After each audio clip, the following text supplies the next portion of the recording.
We want to start talking today, insha'Allah ta'ala, about the dealer or the contractor. So the one making such deals, we talked about all sorts of deals, must not only be the owner of the subject of the deal, yani you own the money you're dealing with, or the owner of the right to it.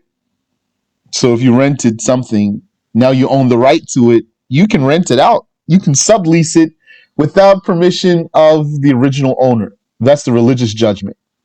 The non-Muslims, they claim that the capitalists, that is, they claim that they are for open markets, but they are not for open markets. They are for regulation and cheating.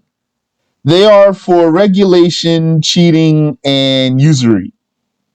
Because if they really believed in open markets, then they wouldn't restrict the renter from renting out what he rented. Why are you stopping him from making money unjustly, really? Because Allah did not make that forbidden. Or, for example, why they stop a guy from selling single cigarettes? So what's their answer? It's not regulated. You already regulated it. Didn't he have to get, when he got a carton or a box or a single pack or a carton? Wasn't that after regulation? How much you need to regulate it? All the way down to the very last unit. That's their free markets and open markets in their claim. So anyway, the one making such deals must not only be the owner of the subject of the deal, or the owner of the right to it, as in the case of renting.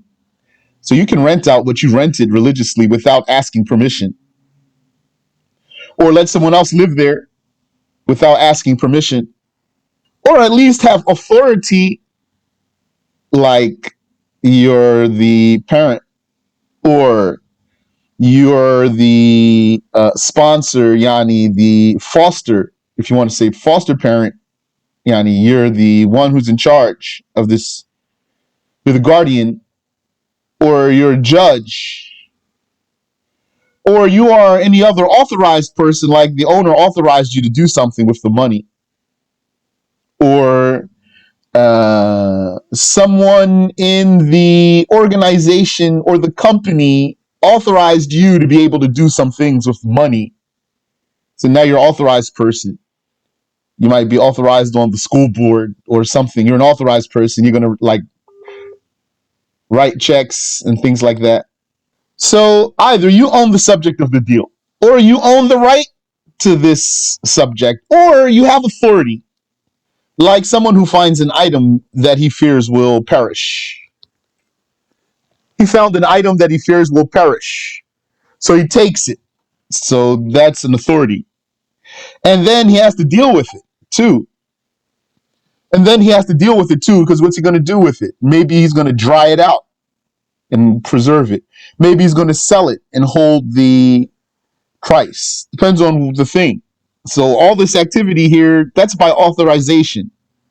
So not only does a person have to be an owner or an authorized person, he must also be permitted to deal with it. Meaning, even if you are the owner, doesn't mean you're authorized or permitted to deal with your own money.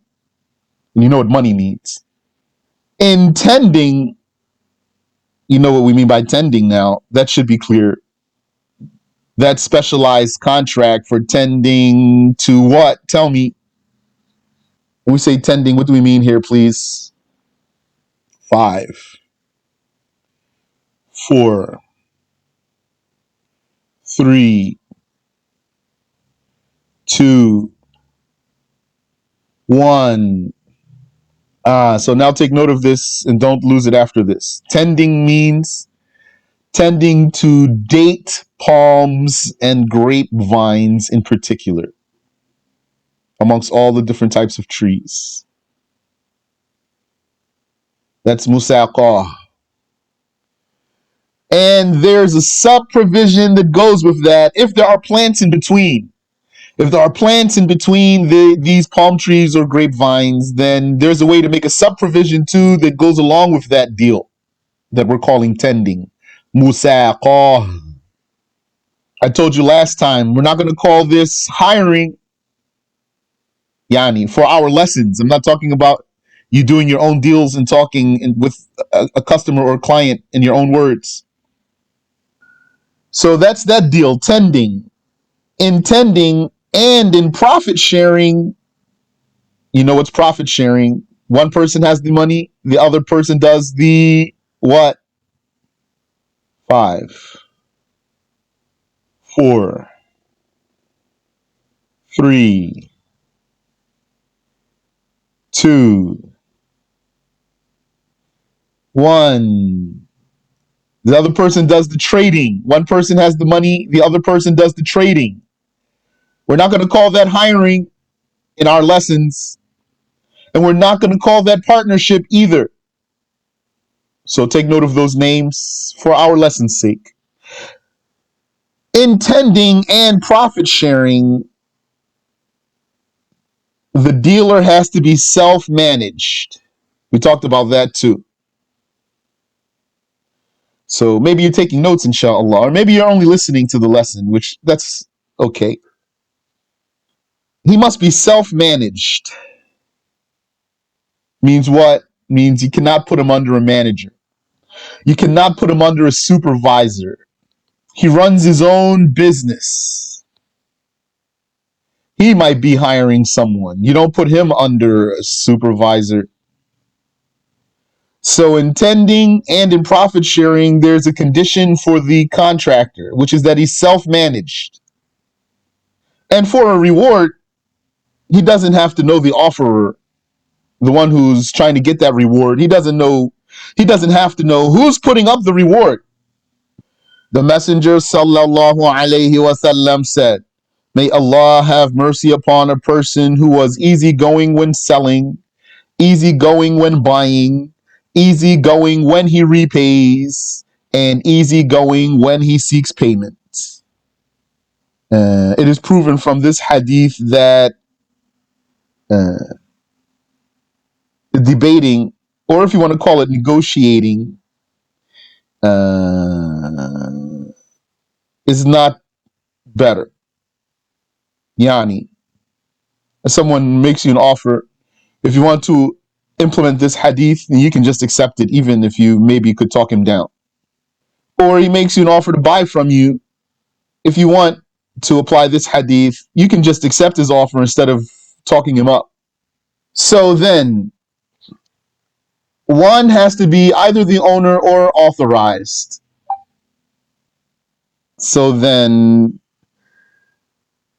Yani, we said he has to not only be the owner, he has to also be allowed to use his own money or do whatever deal it is he wants to do.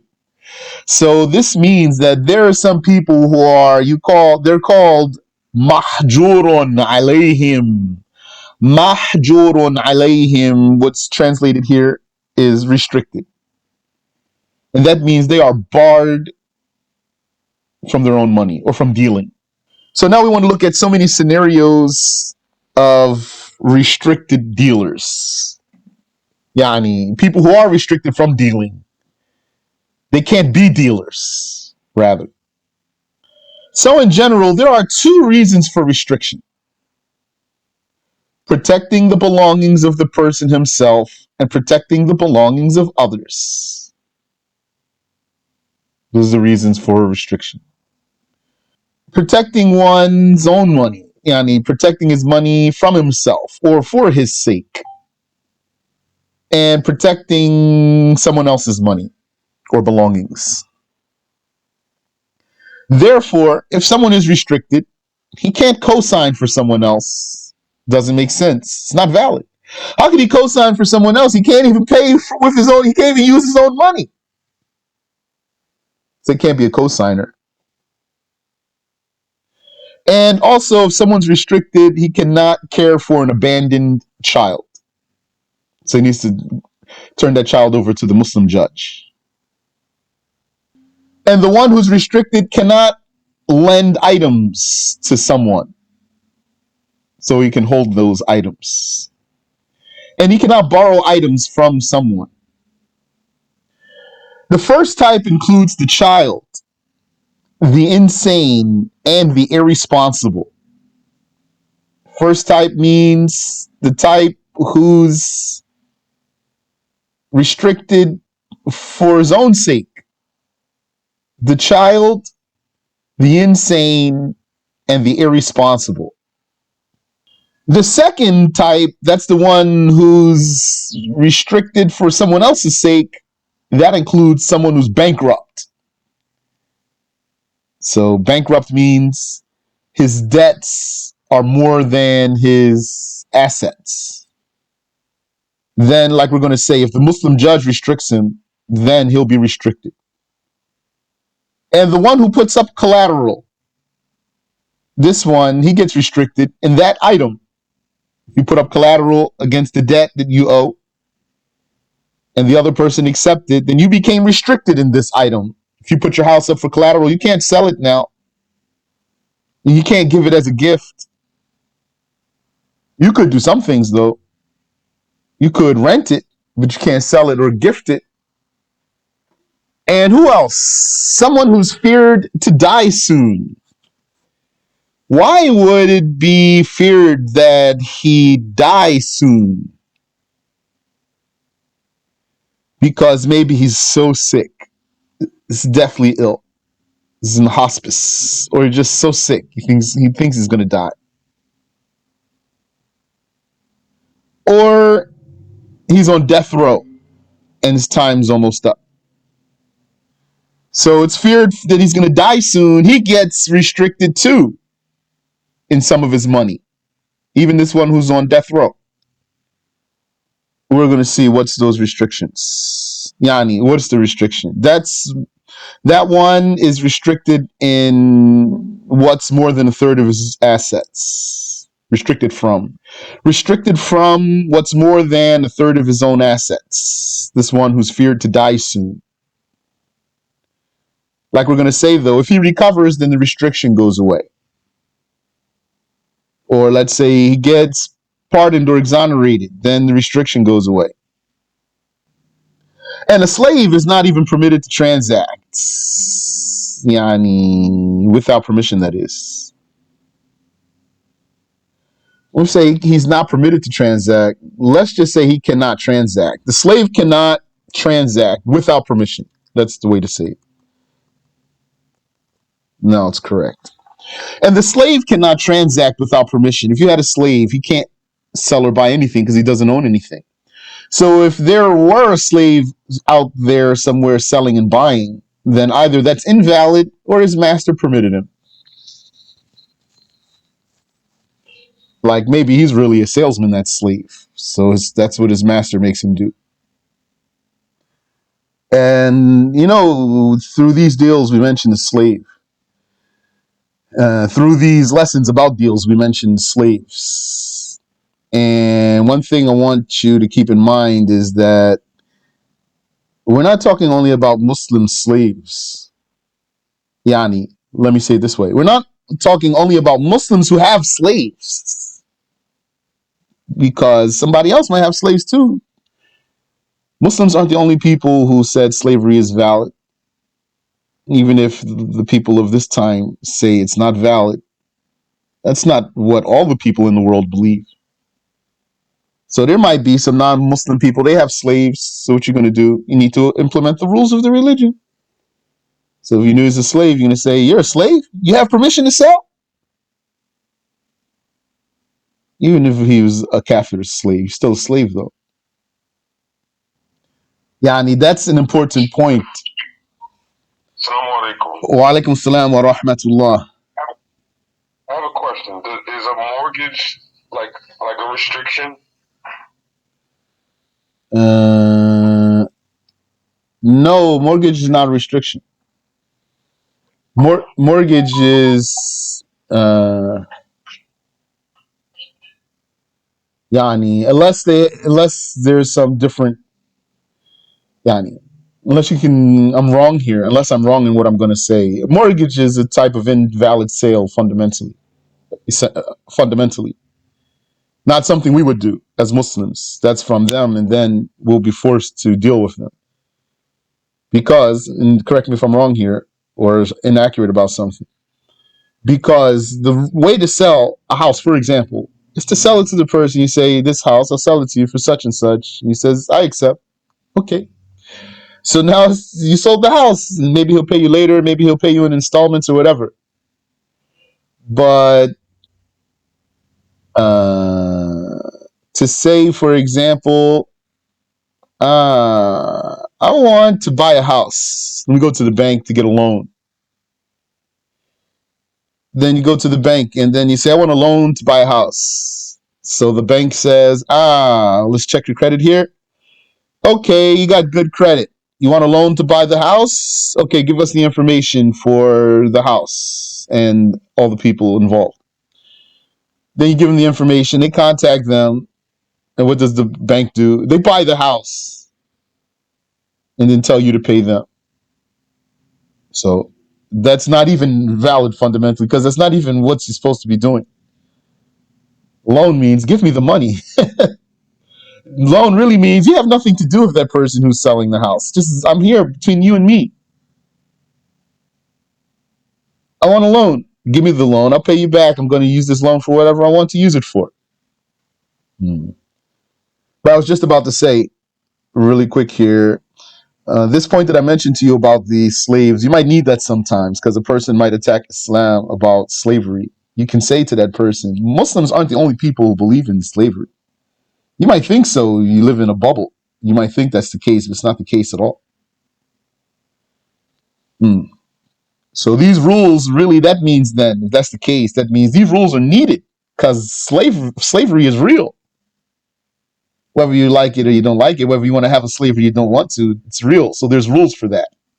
So anyway, so either of those two might need a verdict from the Muslim judge, like the bankrupt, or not, like the child. Okay. So we know there's two reasons for being restricted.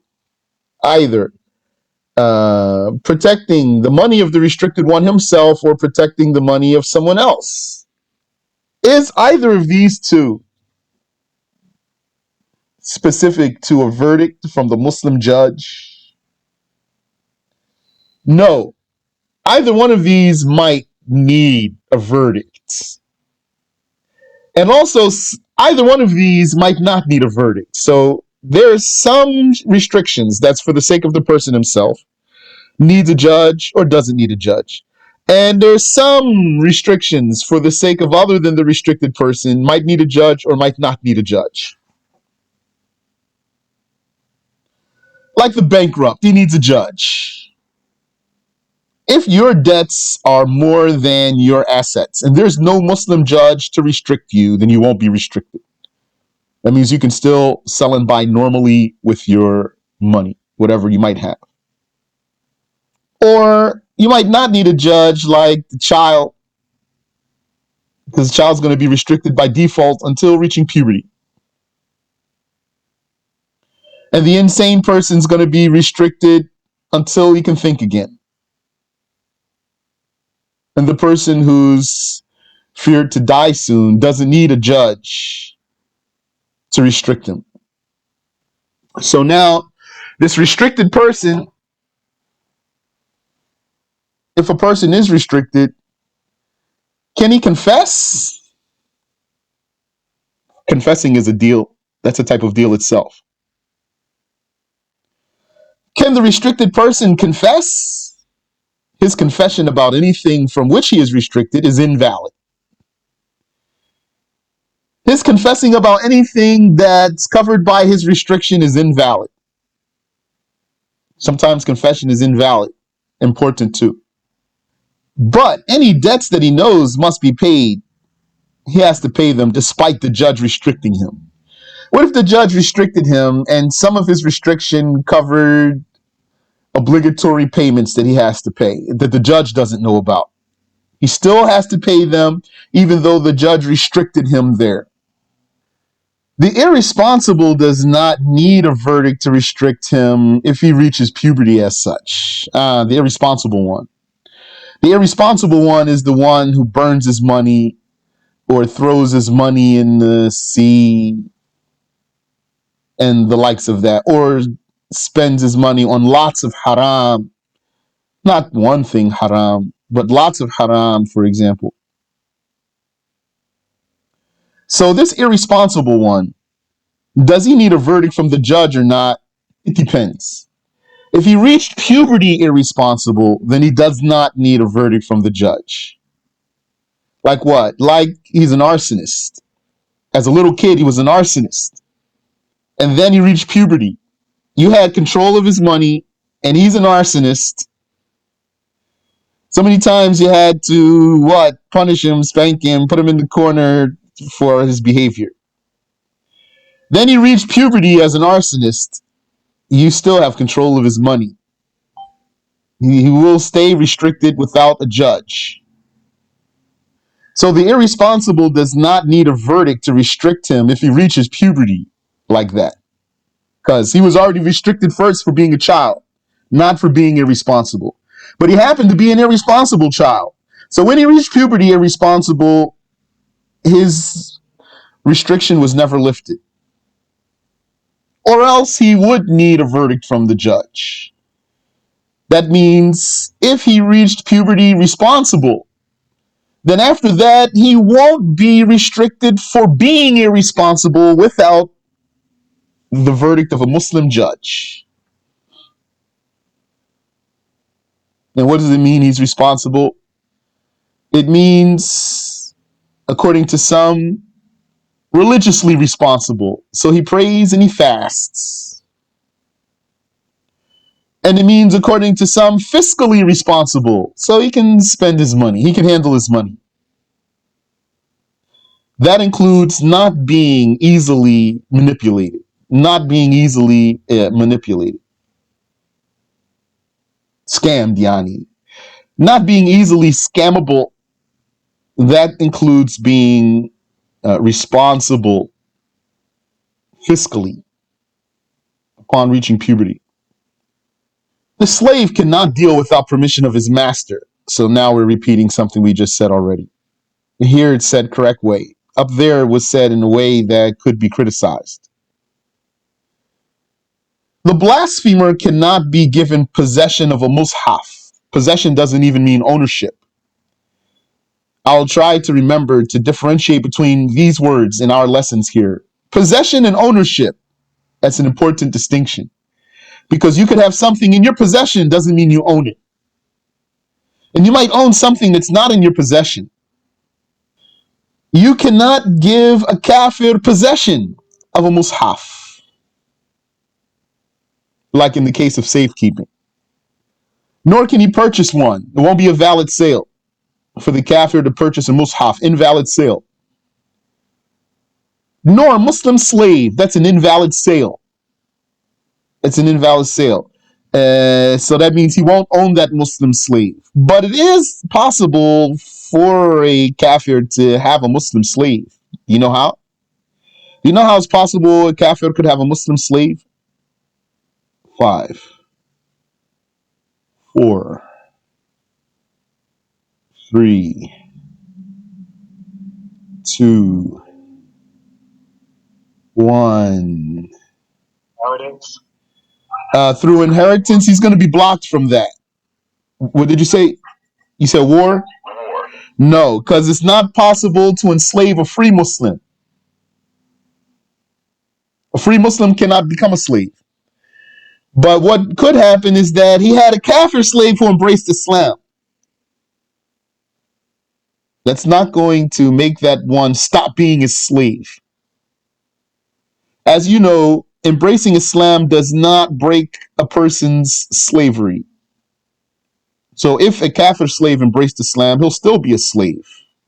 And if it happened that his master was a kafir, then he's going to be a Muslim slave with a kafir master. So that's just a side note for you. But what we're talking about here is for the kafir to buy a Muslim slave. That's an invalid sale. It means he doesn't own this Muslim slave. Nor can a kafir marry a Muslimah. He has to become Muslim first, and then he can marry her. Nor can a kafir give his Muslim daughter away in marriage. But he can give his kafir daughter away. He can give his kafir daughter away in marriage.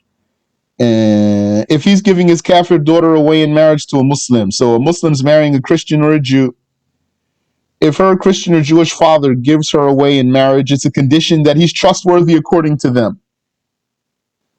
So, but the kafir man cannot give his Muslim daughter away in marriage, just like the major sinner can't give his daughter away in marriage. His own daughter, if he's a major sinner, he can't give her away in marriage. So he'll need to repent and then give his daughter away. Except the caliph and the master. The caliph can give his daughter away in marriage even if he's a major sinner, and the master can too. For those two, it's not a condition that they would not be major sinners. As for the caliph, it's because of his powers. The powers invested in him. Because of the powers invested in him as a caliph, if he became a major sinner, that will not abolish the validity of him giving women away in marriage. It's part of his powers. And the master, all that I know is that the religion didn't require for the master to be trustworthy to give his slave woman away in marriage. It's not the same as the father. There are 3 sayings about the apostate's money. Either he loses ownership of his assets by apostasy. So that's one saying. Soon as he commits apostasy, he doesn't own anything anymore. That's one saying. Or his ownership is suspended in a way similar to the case of his current marriage. How do we learn about marriage? You know how if the marriage was consummated and then someone committed apostasy, then the marriage is suspended, and then we're going to see, is the person going to come back to Islam before the iddah expires? Or is the iddah going to expire before the person comes back to Islam? So if the person comes back to Islam before the iddah expires, then we know that they stayed married. And if the iddah expires before the person comes back to Islam, then we know that their marriage became broken at the time of apostasy. So there's a saying like that about the apostate's money, that his ownership is suspended. And here, instead of the iddah, the issue is death. So will he come back to Islam before he dies, or will he dies before coming back to Islam? If he comes back to Islam before he dies, then we know that he kept all of his money since the time of apostasy. And if he dies before he comes back to Islam, then we know that he lost all of his money since the time of apostasy. That's a second saying. And the third saying is easiest for us, is that he retains all of his ownership and he retains all of his permission to transact. But he can't get married though. And he doesn't inherit too, this apostate. I think that's all known for you and clear for you. If you have any question, feel free. The borrower of an item cannot lend it out without permission. He's restricted from that.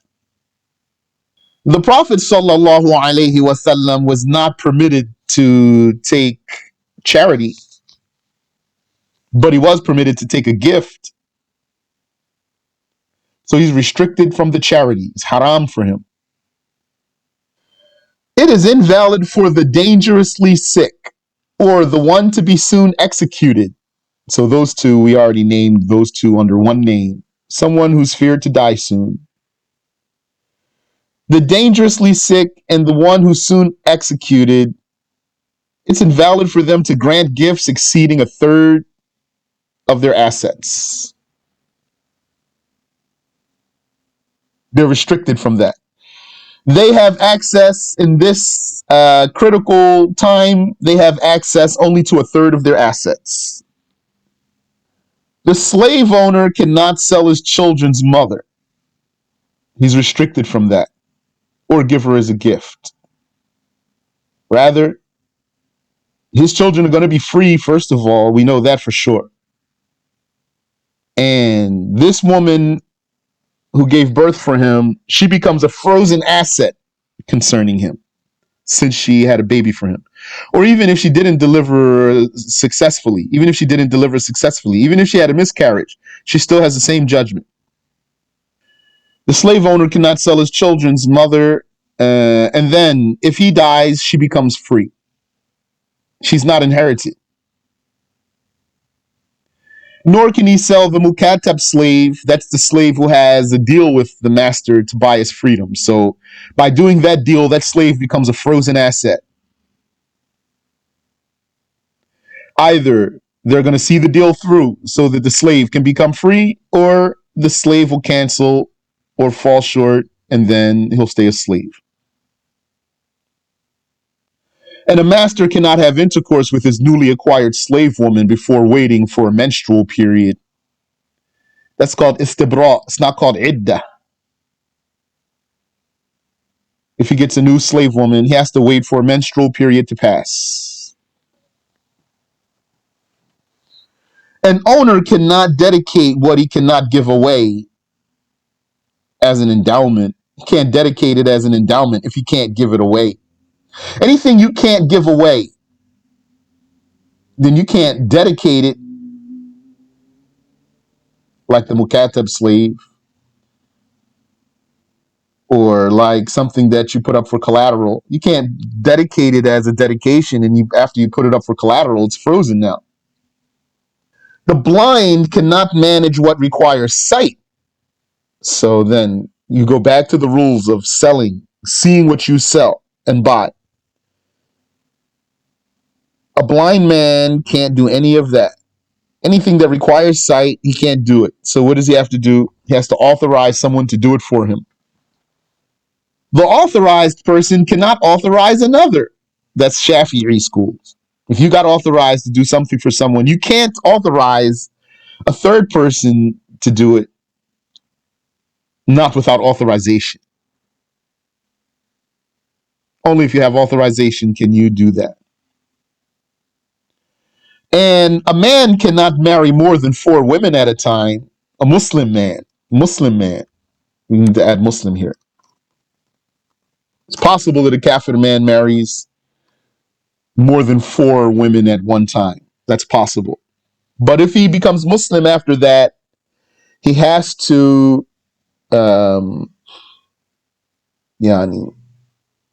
not keep more than 4.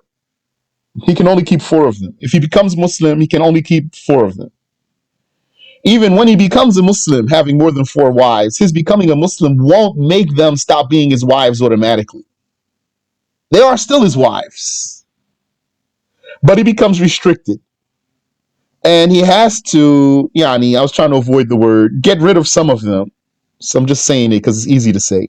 He has to get rid of some of them to be not restricted from these women. So he can keep 4 of them, and then he has to relieve himself of the others.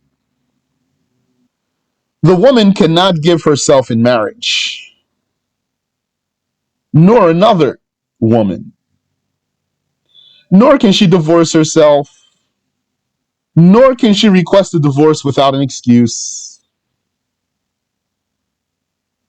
nor can she have more than one husband at a time for obvious reasons, nor can she marry while she's in her iddah,